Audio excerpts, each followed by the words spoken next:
Welcome to Your Ultimate Life podcast, where we help you break free from mediocrity and create a life of purpose, prosperity, and joy. Get your free video series at yourultimatelife.ca.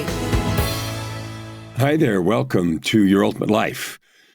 This episode is episode 869. I'm really excited about today's because some things have been going on in the last few days that just make this really appropriate. I called this episode Generating Ideas and Creating Results. Now, those are completely different things.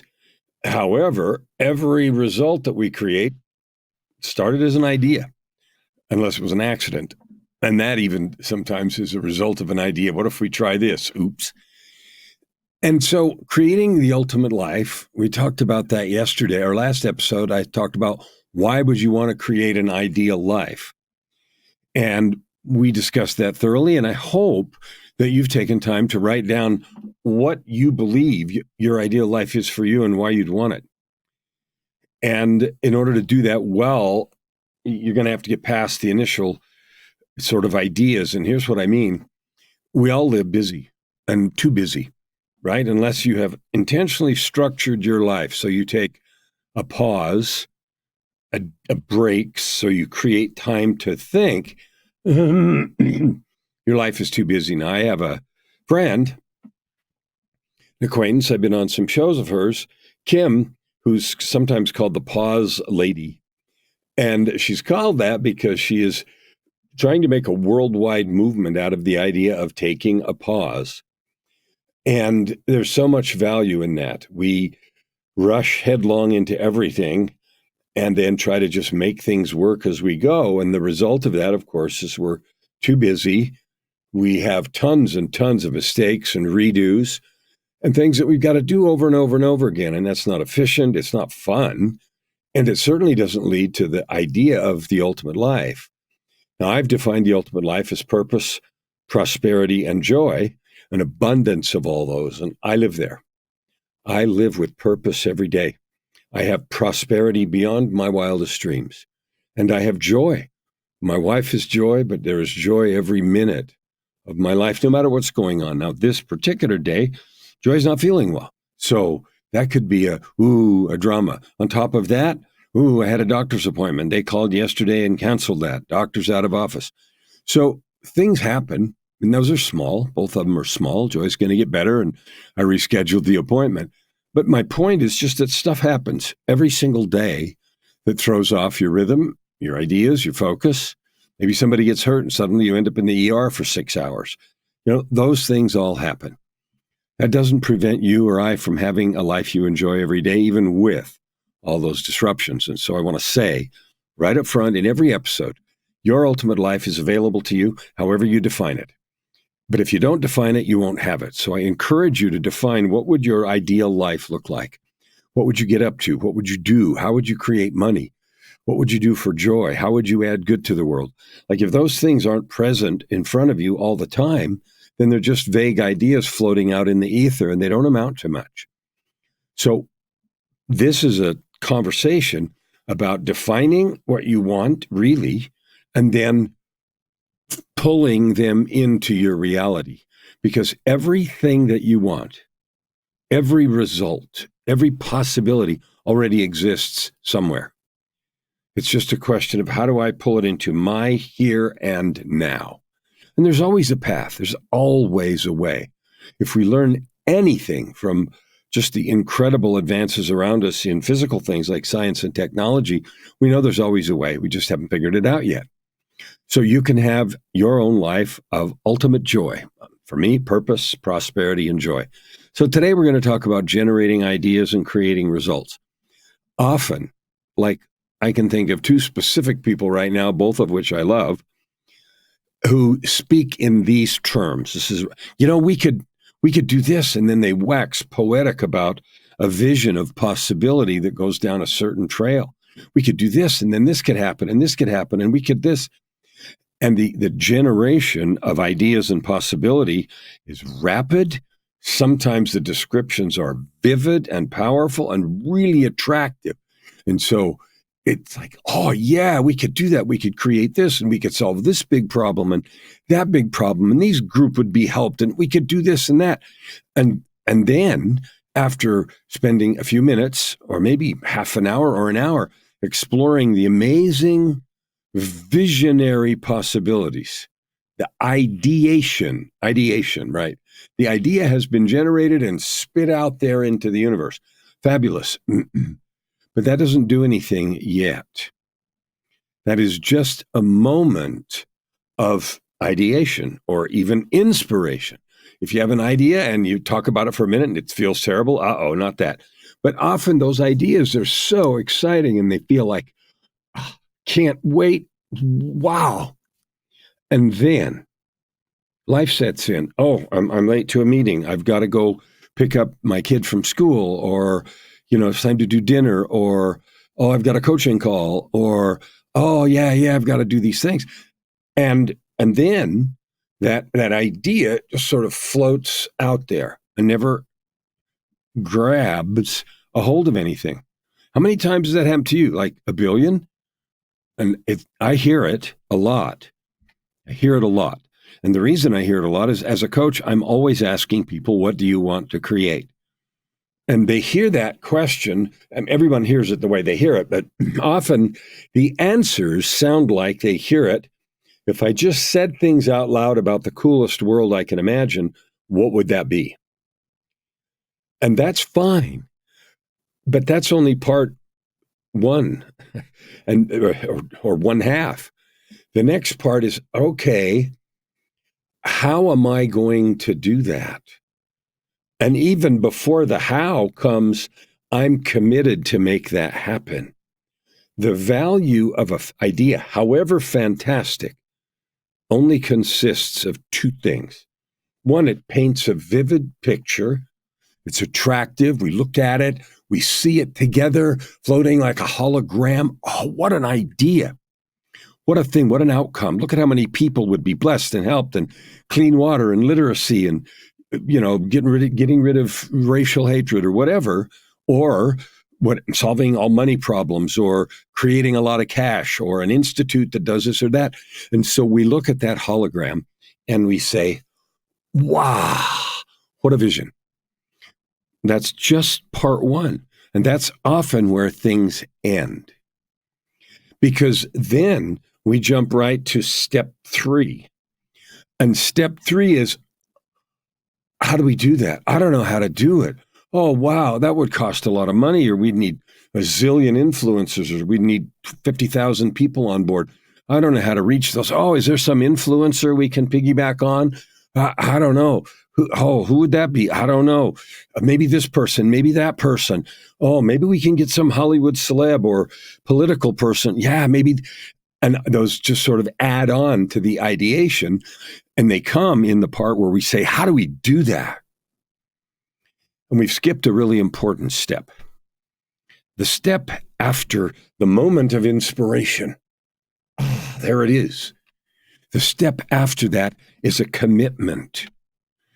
And the best, so there's two things. I don't know if I said 2 or 3, but there's 2 real things, and maybe 3, that this idea piece does. We look at it, we get excited, we breathe fast, and we talk to each other, and we each add things, or maybe there's a group and we pump it up. That's part 1. And that's beautiful and fantastic.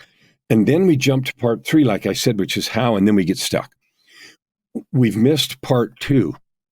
And this is the most important thing that this idea process can create. And that is a commitment. A bulletproof, blood on the floor, balls to the wall commitment to get it done. That commitment has to come before the how and before anything else. And that part gets missed. And it gets missed over and over and over again. Because we jump from a beautiful vision to how it looks hard, and so we get stuck. If the commitment comes next, a bulletproof commitment, I'm going to make this real. I don't know how yet. I don't know who I need. I don't know if it'll change. Of course, it'll change as we do it. But I've got this beautiful picture and I'm committed. I'm committed. Life and death. Oh, I've had this idea. It's inspiration. It's, holy revelation, a download from the skies. Great. The next step is a commitment to find and do whatever's necessary to get it done. Because without that right then, you will get stuck in the how, you will get stuck in the process, the challenges will be overwhelming, and you'll be done. And I can't tell you how many times I've had this conversation with people I just barely met, or even clients that have been working for a while, and we talk about what they're up to, what they want to create, what they want their life to look like. What is it? What are you doing? And then they'll go into the ideation, and then they'll jump right to the how. Well, I've done this and this and this, and this piece didn't work, and I wanted this to do it. And as that conversation goes, the tempo slows, the cadence slows until stuck in the mud. And we bypass the commitment. The commitment's so important because when we get stuck, it's not if, when we get stuck or slowed down or things don't go what we want or the initial vision is too big or not quite right and we have to adjust it, with the bulletproof commitment, I'm going to create this. That's just a challenge. It's not a showstopper. It's not a barrier. So when you think about, because today's generating ideas and creating results, there are 5 parts to this. And often we do part 1, and then we jump to how and get stuck. Like I said, part 2 is a commitment. And when people paint these beautiful pictures, my next question isn't how do you do that, or how do you think you're going to do it, or anything like that. It's how bad do you want it? How committed are you to that creation? And then that's a chance to explore, because it's happened more than once that someone will say to me, I'll do anything. Oh man, I'll do anything I need to do that. And then we start just even preliminarily explaining, well, what about this? And maybe this is a place to start. And pretty quick, it becomes clear that they have to be different. They have to do different things. And it's not going to be business as usual. And then often I hear, oh man, I didn't know it was going to mean that. Oh, I didn't know I had to do that. And then we die. We're done. So exploring your level of commitment is right there, right now. Number 2, because the idea can be as beautiful as possible. And that beauty is what generates the commitment. If we can't create a firm, bulletproof commitment, not an intention, not a wishy-washy, let's go try, but a commitment to create something, when we're fresh with the idea and stoked with its beauty and possibility, you're dead. If you can't even do it in the moment of excitement, you're finished. So here's what I want you to do. When you have ideas, I want you to write them down. I want you to describe them in all their glory and beauty. And then the next piece is to explore, what's it worth to you? What do you really want to create? If in the process of describing the idea, it means, well, the government has to pass a law, or we have to find somebody to fund this development, these millions of dollars, or all this external stuff has to happen over which you have no control, it's almost guaranteed to die, because we don't control others' attitudes, opinions, support, donations, or anything else. So when you look at your commitment, it is just you, the things you control. Now, for example, if fundraising was required, and it is, I have a friend who made a movie, and he went out to his friends and list and people that he knew, and he said, I want to make a movie. Here's my idea, and described it in all of its glory, and then he said, my commitment's infinite, but I need to raise some funding. Who's willing to help me? Who's willing to help me with some cash to do this beautiful vision? And on the back of that, he got enough people that said, well, I'll help this much and I'll help this much. And he thought, okay, I can start a Kickstarter. He raised some money. And then he made the movie, and the movie's done and it's finished and it's out and it's been out for 2 or 3 years. But in order to test the things that required someone else, he knew his own commitment was unshakable. He knew that. And that's missing for most people. that internal commitment. But he also knew that one of the pieces that was required was raising some money. So before he just threw up a Kickstarter or GoFundMe, he went and talked to people and said, if I do this thing and the beautiful vision was laid out, will you support me? And how much? Would you be willing to do that? And that, of course, depended on his ability to express the idea and people's confidence in his determination. Well, he's always been determined. So those of us that knew that he was determined. So that's just an example. The internal commitment has to be bulletproof. So step 2 is your own commitment to walk through whatever swamps and crawl over whatever broken glass is required to get there. Okay. Step 3 is a plan to change or create whatever it is you're going to do. Because waving a beautiful idea around doesn't usually gather an army. Okay?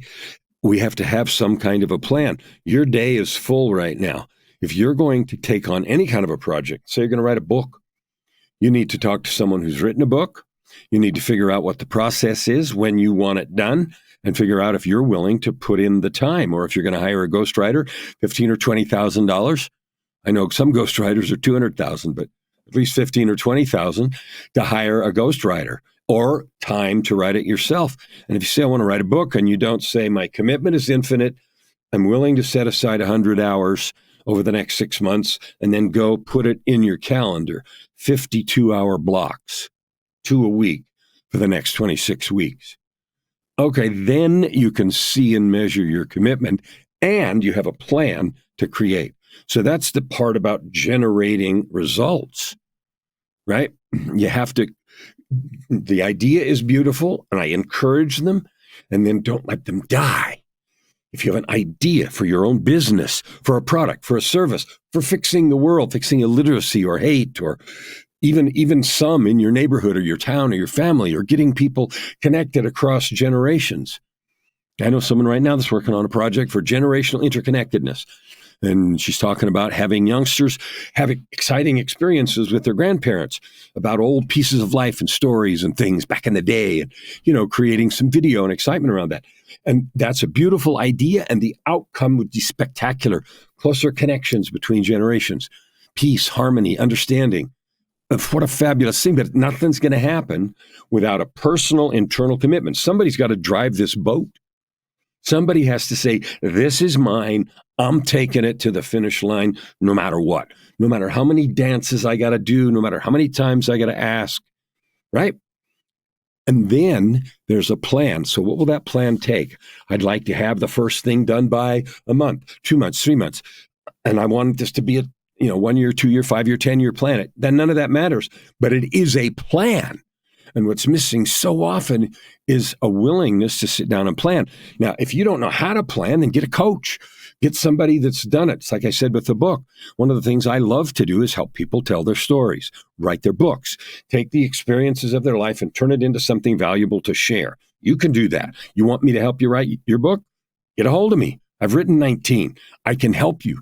I can help you find the nuggets in your life and turn them into a powerful story. In fact, the next episode I do is going to be about your developmental story, because you have a valuable story. We're going to talk about that next episode.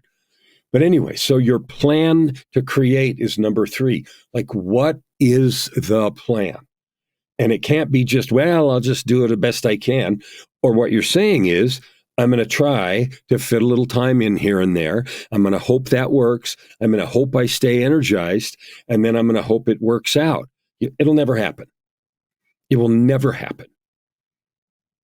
So instead of letting your beautiful idea die, whatever it is, whether it's about money, business, service, love, solving world hunger, I don't care what it is. You've got to have a commitment and then a plan. Okay.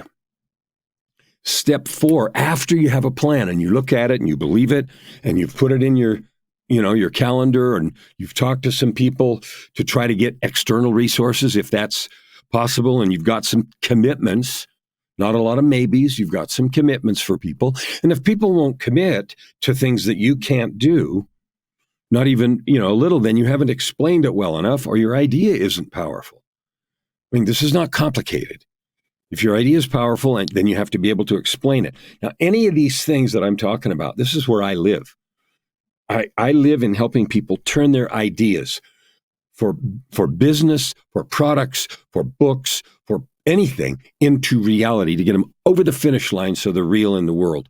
So if you want any help with that, just reach out, because that's all I do, is help people realize who they really are, your gifts, your talents. Step 4 is you need a source of power, a source of continual power. Any project you've ever done, let's say you're going to paint the house, right? You've got to get motivated every day. You might break it up into pieces. We're going to do half a room today and half a room tomorrow. Or we're going to do this exterior wall one day or half of it. You set goals and you've got to keep yourself motivated. And I call that a source of continual power. Where does that power come from? Where is it? Right?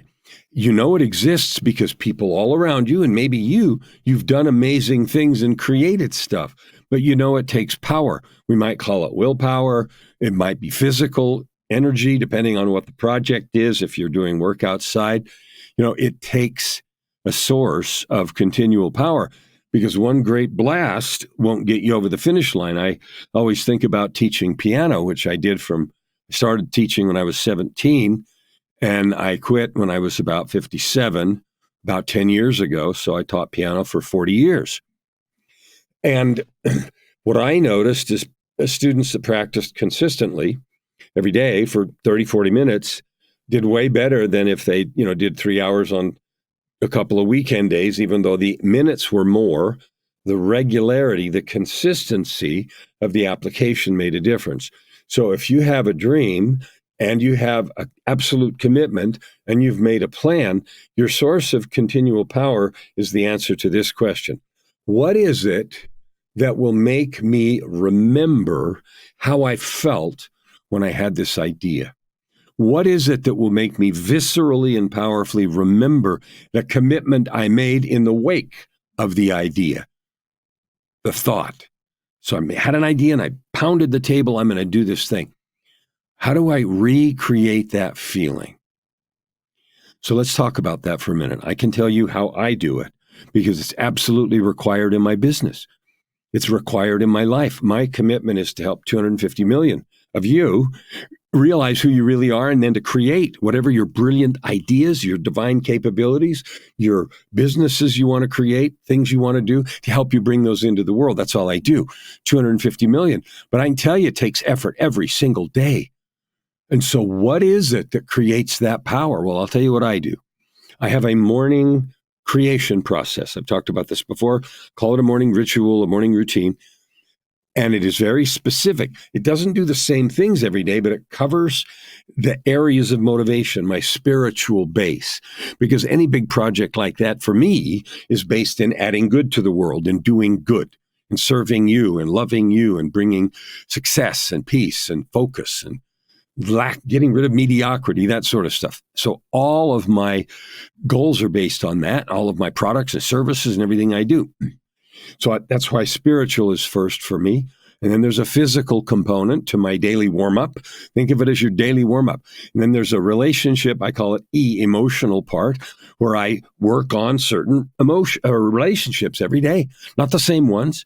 I'll send out messages or do different things to work on deepening and strengthening relationships. And I do it every day. And then there's a mental part, which is I got a whole bunch of books I'm reading in all the time, a little in this one, a little in that one, and they're related and they're have to do with my coaching field or, quantum mechanics or how the world works or all the kinds of stuff. But it keeps me stimulated. So when I do my daily warm-up, spiritual warm-up, physical warm-up, relationship or emotional warm-up, and mental warm-up, then I'm hot to trot. I'm ready to roll. I'm excited. I'm focused. I'm here. I'm powerful. And then I look at my calendar where I've got these blocks for this project that I put in, and I'm able to do them. Now, I have a course called Creating Time for Joy and Productivity. Creating Time for Joy and Productivity. If you want it, reach out. Reach out to me. Like, it's not going to appear out of thin air. Your first invitation is yourultimatelife.ca, www.yourultimatelife.ca. Go get the free stuff there. Go get the free stuff. It's 5 master keys to create your ultimate life. All right, so your source of power is going to be whatever you decide that it is, but the definition is, what is it that motivates you? What is it that jazzes you, that gets you back in the state when you were so excited about this idea where you were going to change the world a little or a lot, and then figure out how to reconnect with that all the time, every day, not just once in a while, every day. That's why it's a daily warm-up, daily creation process for me. Every single day, I never skip, ever, ever, ever. Why? Because I don't like how I feel. The last step after a source of continual power is what I call a process for consistency. And that might sound like a source of continual power, but it's not. The power is how you feel inside. Process for consistency, I view the best one in the world is just to get a good coach. Get a good coach, a coaching container, a group coaching, a private coaching thing, whatever it is that will help you be consistent, because we're human. And no matter what we say, we're going to fail. We're going to fall. We're going to fall off the wagon. We're going to fall off our schedule. Things are going to come up and kick us out. Somebody got sick and is out of commission for a couple of weeks. And so the schedule's completely off. And yet we have to have a process for consistency. And that means a process to get us back on track, a process to get us started again when we've fallen off, right? Maybe you quit your morning warm-up for a month or a week. And so all of a sudden you're like, you can't remember your vision. And you're like, why am I doing this in the first place? You got to have a process to get you back on track. To me, the most effective way I've ever found is to have a good coach. And by good coach, I mean someone who loves you, who knows what you're about, who believes in you more than you do, who sees your vision for you and is all over you to help you create it. Not in a negative way, in a loving, kind, but firm and clear way, blind spot protection service, anxiety annihilation service, obstacle obliteration business, people encouragement business. Those are all ways I think about the work that I do as a coach, and I love it because I get so connected to the people I love and the people I'm serving and what they're about and what they're trying to create. It is completely energizing for me. If you want my help in anything, just reach out and we'll just have a conversation and see if what you're working on makes sense. But whoever and however you do it, you got to have that process for consistency. So there's the 5 things. A moment of inspiration, which is when you have the idea. Immediately, a commitment to create.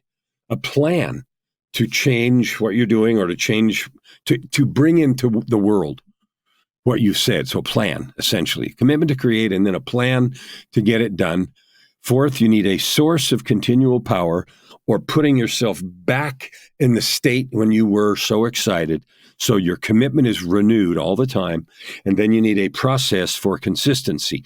A place you can go, a person you can talk to, a coaching container, or some other thing that works. You can't just have one if it doesn't actually do this. Get you back on track when you fall. Help you rekindle your vision. Believe in you more than you do. And that's what I do as a coach. But whether you talk to me or someone else, that process of having someone who supports you, maybe you have someone in your family that does, but I talk to a lot of people that say, no, I don't have any support. They think I'm crazy. Well, then you got to look elsewhere for your process for consistency. I can tell you those 5 things will allow you to create anything you want. Anything you want. If you leave one out, good luck. It won't work. Or it'll be 100 times harder. And you're very likely to get discouraged. Now, as I mentioned before, this whole podcast, every episode is about helping you get to your ultimate life, however you define it. I'm committed to helping 250 million people. I'd like to help you. www.yourultimatelife.ca.